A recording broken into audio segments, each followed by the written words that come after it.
Hello and welcome to More Than a Game. I'm Patric Ridge and I'm back for a second episode of the Media Tribune. And I've got a fantastic guest today. It's Gary Taphouse, who's a football commentator and broadcaster or sports broadcaster.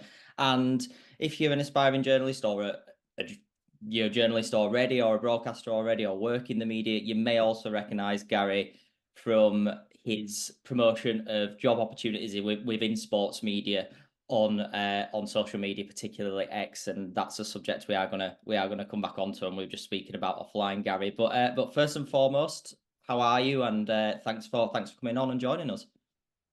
Yeah, well, right back into the swing of the season. Obviously, I had a lot of time off in the summer, which was lovely because I did 130 games last season. Which probably it may not sound a lot, but that's a lot of prepping, a lot of traveling, a lot of commentating, and I was absolutely shattered by the end of the season. So I took some time off, and by the time August came around, I was raring to go. So yeah, right back into the swing of it now because the European games have started again. All the midweek EFL matches. So yeah, really, really enjoying it. It's one of those that I'm thinking now like the amount of times I've heard your voice over a game, and you don't when you're watching it, it's like, oh, the commentator, and now I'm thinking, oh, I'm speaking to the person himself. It's strange hearing your voice coming through face to Well, face I think people on a forget that we match. are real people sometimes. Yeah. We're just someone to vent at a lot of the time on social media. Oh, my team's not playing well. I can have a go at the commentator instead. But yes, we're real people, folks. Hi. Um, yeah, no, it's funny because I don't think I sound anything like what you hear on air. And my wife says that as well. But my kids are very much like, as soon as they hear my voice on TV, they know it's me. It's funny, isn't it? Because I hear my voice and I almost don't recognize it half the time. Yeah, I think that's the same. If I do recording podcasts or videos or whatever, and you're like, is that really me? Is that what I sound like? And Yeah, I know.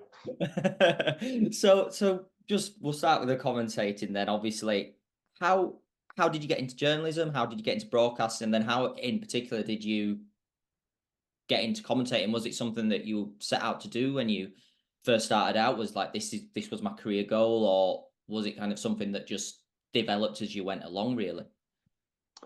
No, I wanted to work in football broadcasting from quite a young age, actually. My first dream when I was sort of primary age, I really wanted to be a meteorologist. I really loved the idea of presenting the weather on TV. But when I looked into that at secondary school, they said you need maths and physics. And they were like my two worst subjects. Yeah, that's So far too that, difficult. yeah, that killed that. So then I thought, what's the other passion in my life? Football. And that coincided with the World Cup in Italy. Um, excuse me, 1990. That was the first World Cup where I was so immersed in it, watched every game, and I became really interested in the commentary side of it. And I just thought it was amazing that that could actually be a job. You could actually do that for a living. And so I decided from that point that was what I wanted to do. Obviously, my mum and dad were like, "Well, yeah, that's never going to happen.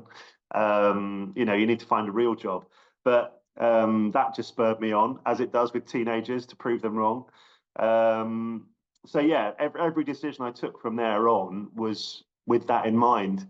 And I ended up doing a degree in multimedia journalism at Bournemouth University, where a lot of broadcasters and writers have come from. And it was a brilliant, brilliant course, which taught me so much, actually. And it was actually whilst I was there, in my final year, that I got the opportunity to do some commentary at Dean Court because they were in the third tier at the time. A local production company had got the rights to film their home games for the club. They sold VHS copies of each match, but I think it was mainly for analysis purposes. And they wanted someone to do the commentary. And I volunteered. And that's where it all snowballed from, really. I ended up doing every home game for that season and the end of season tape, which was sold in HMV in Bournemouth. I couldn't believe it. I walked into the shop and there it was, the tape that I'd written and presented and voiced.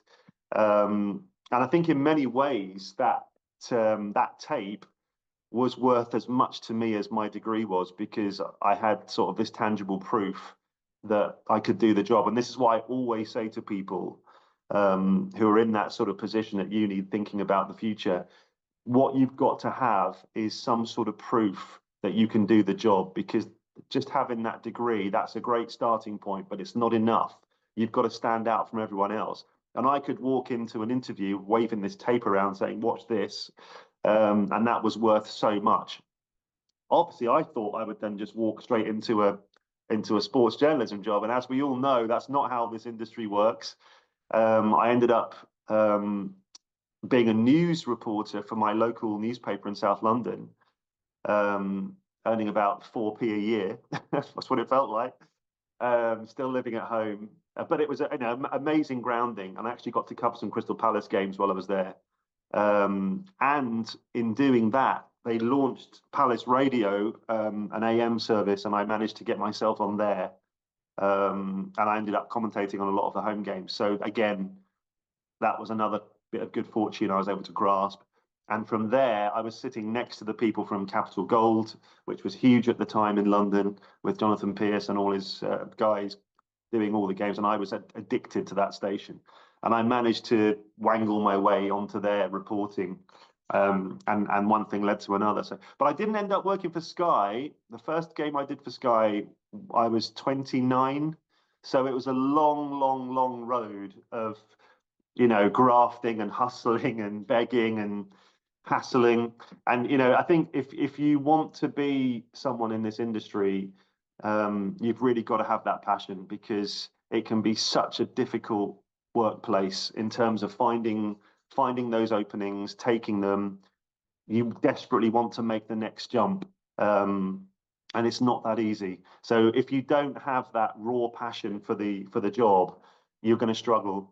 But I loved it. I was doing radio for years. I started working for Chelsea. I was doing all of their games home and away, for radio, local radio. Smooth Radio took over the rights, and I was on FM in London. That was brilliant.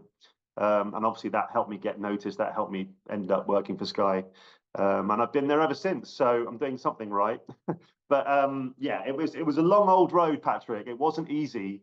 And like I say, we all need a bit of good fortune. And when those bits of good fortune do come to you, you've got to grasp them and seize the opportunity, which, looking back, that's what I did. I really worked hard when I got those opportunities at Bournemouth and then at Palace.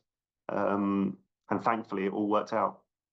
Yeah, I think that's, I've been in this industry 10 years now, and it is the same in the writing side. And remember the first time I saw, my byline in the newspaper or online and in digital, and you're like, oh, that's that piece that I did and I wrote, and it's on here, and now other people can read it. And it's that same thing of, yeah, it's a really proud moment, even though it's a little thing that, you see I produce thousands of articles now and it goes by, but you never forget that kind of that first one where it's like, oh, that was a really proud moment. And well, even now, if my son's got Sky on, and I hear an old goal that I commentated on, you're like, wow, I don't even remember that goal.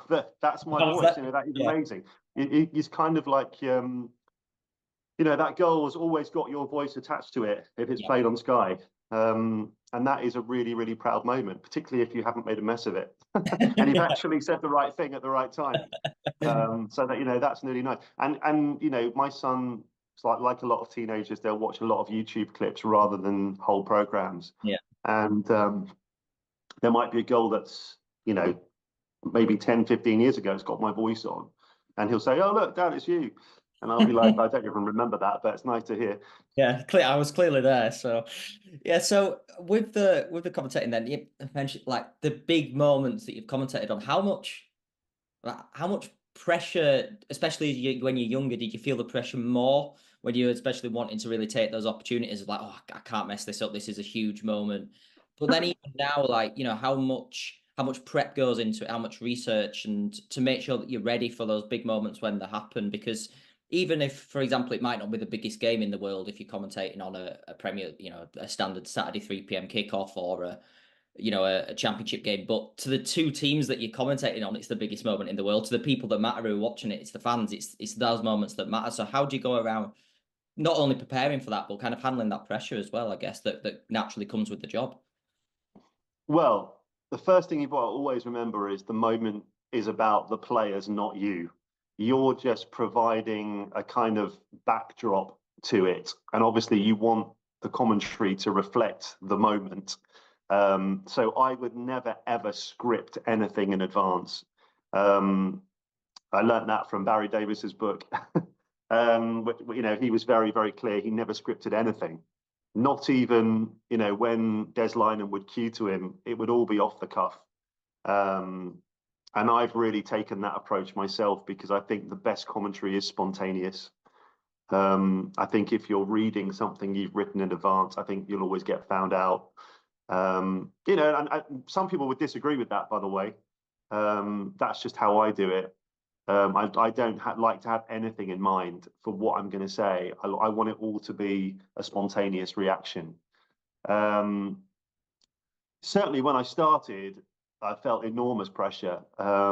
Making that leap from radio to TV, because when you do a game like a match choice game on Sky Sports, you're not just commentating for Sky; it's going all around the world. So the pictures are going live to 220 countries, something like that, and your commentary will probably go on half of those. And big countries like America, Australia, Middle East. So you've got, if it's a big game, you've got an enormous potential audience figure. I used to do the FA Cup semi-finals world feed, and that they tell me before the game, well, there might be like 1 billion people watching this. I thought, well, don't tell me that. Cheers. Thanks. You can't see any of them, but they're there. So the first thing that's always in the back of my mind is, excuse me, don't make mistakes and don't make yourself the story. Just do what's needed to be done. And I try to talk less and less as I've got older. I think you kind of understand that if you're at a game watching as a fan, you don't have someone in your ear just commentating all the time. And you want to savor the atmosphere. And people, I think a lot of viewers do actually really want to hear the crowd noise more. They don't just want to hear someone yabbering on and reaching for statistics all the time. Again, I try and use as few statistics as possible. But it's something that I've kind of only learned and grasped as I've got older. I think when you first start, you're conscious that you're being paid to talk. So you feel like you've got to talk. And if there's a quiet moment, you feel obliged to fill it. Well, actually, I don't do that as much these days. You've got a coach on there. If they want to come in with something analytical or tactical, that's fine. Otherwise, let's just hear the noise. Let's just hear the atmosphere of the game. There's no need to just talk all the time. So I think in this job, you're just always learning and always developing and always trying to get better. And I don't think that ever stops, to be honest. So what I will do, and I think I tell a lot of younger commentators this, is if you've just done a game, don't listen back to that because it's really fresh in your mind. Listen back to something from 3 or 6 months ago, or even longer. So you've probably done 50 or 60 games by then, so you won't have much memory of that game. Listen back to it, and it'll be like you're a viewer watching it for the first time, and just really critique yourself and say, well, I liked what I said there. Why did I say that? That was stupid. Why didn't I just stay quiet there? Actually, I could have said something there that would have been salient. And really just critique yourself like that. And listening to it 6 months, a year later, when you've got no memory of the game, basically, and you're just listening to it like fresh, that's a great way to improve. And that's really helped me. That's a really interesting way of looking at it because, again, coming from a slightly different angle, when you critique your own writing and you naturally, I think everyone does it with anything to do. You go back and you think, oh, I could have done that better. I could have done that. Did that, but we're doing it that way of, ignoring what you've done most recently when it's fresh in your mind, but going back to something that is 3 months or 6 months down the line when it isn't fresh in your mind as such. And then also you can use that as a barometer because then when you maybe in 3 months' time, you go back to listen to one that was 3 months before. That's the one that you didn't listen to when it was fresh in your mind. And you can think, oh, I did actually make strides in that time without even knowing it. Or did something else creep in that I'm not happy with. So I think that's a really interesting one. And the other thing is, loved ones are really handy in this situation. Like my wife has got no qualms about offending me at all. So she will say, "What the bloody hell were you two talking about there?" Or "What was that? That was embarrassing." If I get praise from her, I know it was really good because it's grudging praise. But actually, do you know what? That sort of feedback is so invaluable, and you need the people close to you to be the ones to say it because they Yeah, can. yeah, yeah, exactly. Um, I don't know if so you said you don't script anything as such, and you're not obviously massively into filling the airwaves with data. As a day job, I work for Stats Perform, so we own the company that own Opta, so I'm very aware of how much data is used within sports media now, and it is becoming more prevalent. But in terms of your match day prep, I don't know if you've ever shared, they go viral, don't they, every so often when a commentator shares all their intricate little notes, and I just think, God, that must have taken you so long to do, and Well, I can't it read my does own take long. I handwriting. mean, But do you have anything I like that? I don't write anything. It's all on a laptop. Yeah. My handwriting is terrible, and I actually can't read it Yeah. half the time. That is the truth. Obviously, the one bit that I do have to write is the team news before the game when the graphic goes up, and I can't ad lib that. It's because I've got to give people cues to make sure everything fits. So that is the one bit I do have to write by hand, and I've just got to do it in capitals and as neatly as possible because I learned the hard way. If I scribble it, you start to talk and you look down and you can see a word 3 lines down and you've got no idea what it is. And I know it's coming. And I'm thinking, am I just going to have to fudge my way through that word? So yeah, slow writing, capitals, write it as neatly as I can. It's interesting what you said about stats there. I'm not someone who won't use any stats. No, what I will do is, and I will have loads of stats written down in my notes. I'll probably only use 20% of them Yeah. at the most. So, because obviously you've got stats for every eventuality. What is one team's performance at coming from behind? Well, they might not go behind, so you don't need that. But you have to have it there just in case. What's their penalty record? Well, they might not get a penalty. So those 3 lines are completely useless. But if they do, then you've got all the information you need. So yeah, I have an awful lot of stats written down, a load of bullet points about each team and each manager. Right hand side is a grid with all the stats about the players. And like I say, if I use 10% of it, I'd be amazed. Mm. But it's just about covering every eventuality. And I did actually work for Opta, Yeah. um, going right back. So after I left the local newspaper, I saw this advert in the Media Guardian for a football writer based on data. And I'd never heard of Opta. It was a very, very small company back then. This is 1998. Yeah. So 96 this year. just after the World Cup in France.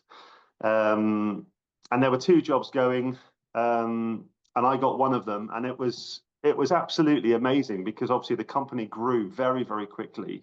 It was taken over twice. And I actually moved up the ranks. I was in charge of all the EFL stats and then in charge of developing overseas, and amazing, amazing time. So yeah, I was doing a lot of writing based on data, so I really understood how to use it. And for me, it's about using it in the right way at the right time. And you'll know with Sky Sports, we have a lot of corner boxes, bottom left-hand corner. Yeah. So you might be moving into the last quarter of an hour, and we'll put up a corner box that says, well, actually, this team scored the most goals in the final 15 minutes. So it's about making sure it's relevant and interesting and not just putting it up for the sake of it. So that's what I try and do. Don't always succeed. Mm. I'm sure there's times when people are watching thinking, well, why is he saying that? I'm not interested in that boring stat. But I always try really hard to Yeah. avoid that because I think it really has to help tell a story. That's what TV's about. People can see the pictures, they can see the game. What can you tell them that they don't know? Yeah. Like maybe they've had a lot of joy down the right hand side, and you can show a touch map or an action area to show that, just to help tell the story and keep it flowing. So that's how I try and use the data. Yeah. No, it's because it's such a massive part of all sports now as well. Like it's increasing everything. It's really interesting. And I suppose there'll be the next generation of commentators that have, you mentioned there, you obviously were there in the early days as well. So you almost, I guess, have a unique angle from that side. But then there's my generation who've kind of come through with it now of broad journalists. And then the one below me, the people who are coming through now, they're like, they grew up with XG or these stuff. I remember when XG coming through 10 years ago, like, what does this even mean? I can't get my head around it. And now I use it. Well, I think XG is brilliant with. It's very, very difficult with broadcasting because Yeah. if you use XG in a commentary, it's just. I think people glaze over because you've got a number and 2 decimal points, and it doesn't mean anything. I think it works on a graphic. Yeah. And you'll notice we use it on the corner boxes as well. I don't think it works via speech because I just think people can just lose sight of what you're trying to say. Yeah, And I it's think just it works brilliantly in articles. yeah. But it's not. I don't think it works in commentary, unfortunately. No, it's I think I agree there. It's one of those, and there is a few of them where they are particular to a certain type of format of media, and you know how they can be used better to explain things. So that's all fascinating on the commentary. So what does your kind of, you mentioned that, how much time would you put into prepping for a match, and what does your day job look like? I guess there's so much variety to it. You could be in Bournemouth one day and then traveling up to Newcastle the next. And is it genuinely like that? Is it different every week? Yeah. 80% of my life is spent either in front of a laptop preparing or behind a steering wheel driving to a match. That seriously, it is. The 20% is being at the game commentating, which is fantastic. But the reality is, you go where the OB is. So if the game's been chosen and it's 300 miles away, you're going 300 miles away. And obviously, I work on Premier League for Match Choice, EFL, WSL, Carabao Cup. That's all for Sky.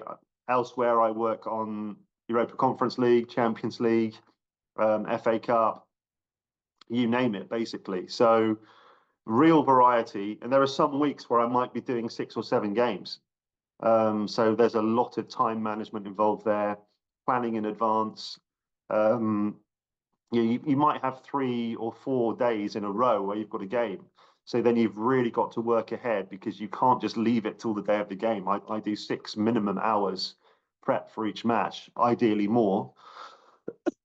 So I might be working on a game 2 weeks in advance and updating it as I go so that I'm fully up to speed by the time the match comes around. But yeah, this time of year when you've got midweek European games, midweek EFL games, you've got league and WSL games at the weekend, that can be an extremely busy spell.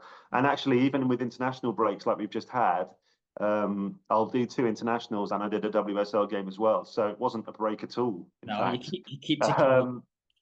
Yeah, exactly. And I'm not complaining. Please don't think I'm complaining. I'm absolutely loving it. But like I said, time management really does come into it because you might have 10 different teams in the space of a week. And you really want to make sure you know what you're talking about. So yeah, there's a lot of hours of poring over data and information and watching games to make sure you know where people are supposed to be playing.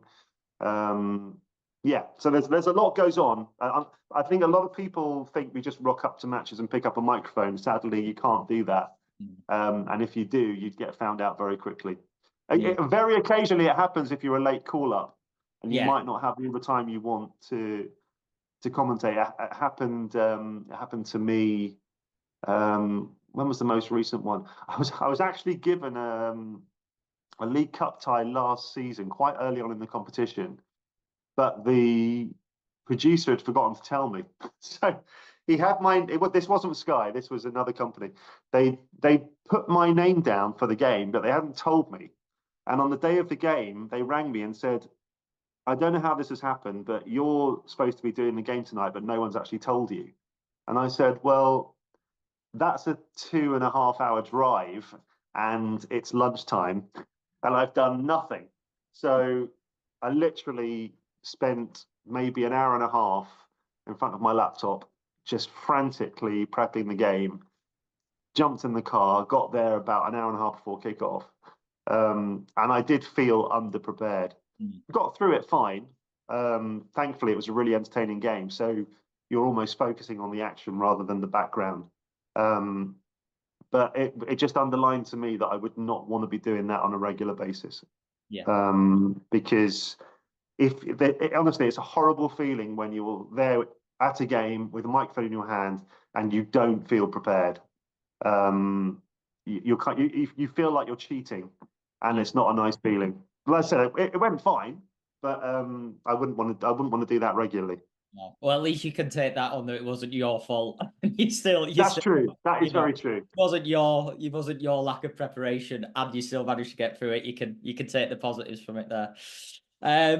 So then obviously I mentioned at the start, Gary, that another part of what you do that not related strictly speaking to your job, but it must take up a lot of your time is promoting job opportunities within sports media on social media, so particularly X, and if not on a daily basis, it's every couple of days you'll put on 6 or 7 articles, and if you manage to maybe take 2 days away from it, you'll then come back with a vengeance, and there'll be 20 job posts on That's true. the next day. So just quickly, how you started doing that, and the kind of the pros and cons of doing that as well, and you've helped a lot of people, I'm sure, and just hope that even if the people don't get those jobs, or like you mentioned before, it's such a hard industry to find your way in. Just I think seeing those job opportunities for people who are looking for a job would be really handy to see opportunities do come up and they are there to be taken if you can kind of get that bit of fortune as well. Yeah. Well, yeah. So nearly a decade ago now, I was doing some lecturing at UCFB University at Wembley, and a job came up at Sky Sports, which I happened to see, and I thought to myself, that's ideal for the students I'm working with. Not at that time because they were all first years, but I thought in the future that's the sort of opportunity they're going to be going for. Excuse me. So I tweeted it with them in mind because I knew they were all following me. And it really took off. And suddenly I was getting other companies saying, oh, we've got a job going. Could you tweet this for us, please? And before I know it, as you say, I was kind of every day, I was tweeting half a dozen jobs, sometimes more. And then, of course, as a result of tweeting it, you'd get messages from people asking you about that job or asking, do you think it's worth me applying? Have I got the right experience? And then I'd reply to all them. And then someone would say, would you mind looking at my CV? I'm not sure it's good. I ended up replying to them and helping them with their CV. And it's just completely snowballed out of all control now. But it's all worth it because when you get those messages from people saying, I saw that job on your feed, I decided to go for it, and I'm now in the job, and that they wouldn't have seen it unless they were following me. That is brilliant. And I always say, well, you've done all the hard work, but what I try to do is collate all of those opportunities in one place so people can log onto my feed in the morning, whenever it is, and say, yes, this is what's available. I'm going to apply for that one. I'm not qualified for that one, but I'll apply for that one. And I always say, you've got nothing to lose by applying for a job. Don't be put off by when it says how many people have applied, because a lot of them won't be suitable. You might be just the person they're looking for. And if they're saying they want 2 years experience and you've only got one, do not let that put you off, because a lot of the time people are saying that to really deter the time wasters and people who really are not qualified. That job I was talking about on my local newspaper, they wanted a 1 to 2 years experience, and I had no experience. But what I did have was a summer placement at another local newspaper where I had done so much work, and I had a cuttings file like the Encyclopedia Britannica. And I went to the interview and I just plonked this enormous cuttings file down, and they were like, well, you don't have 2 years experience, but you've got all of this.